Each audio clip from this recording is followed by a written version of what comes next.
எல்லாருக்கும் வணக்கம். நான் உங்கள் செஃப் பார்த்திபன். இனிய தை திருநாள் பொங்கல் நல்வாழ்த்துக்கள். இன்னைக்கு நம்ம என்ன ரெசிபி பார்க்க போறோம் பாத்தீங்கன்னா, கருப்பட்டி பனவெல்லம் சக்கரை பொங்கல் எப்படி செய்யலாம்னு பார்த்தலாமா? வாங்க.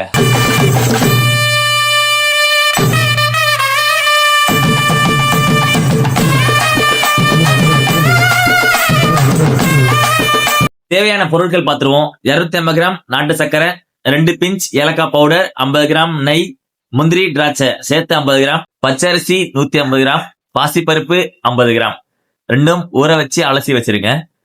நம்ம வச்சிருக்க வெள்ளத்தை பாவெடுத்து வடிகட்டி ஓரமா வச்சிருங்க. தண்ணி கொதி வந்துருச்சு. நம்ம ஊற வச்ச அரிசியும் பருப்பையும் போட்டுடலாம். அரிசி நல்லா வெந்த உடனே நம்ம எடுத்து வச்ச பாவை ஊத்திருங்க. நம்மளோட பொங்கலுக்கு தாலி போட்டுருமா. இந்த இனிமையான தை திருநாள் பொங்கல் எல்லாருக்குமே நல்லதா அமையணும்னு நான் ஆண்டவனை வேண்டிக்கிறேன். நீங்களும் வேண்டி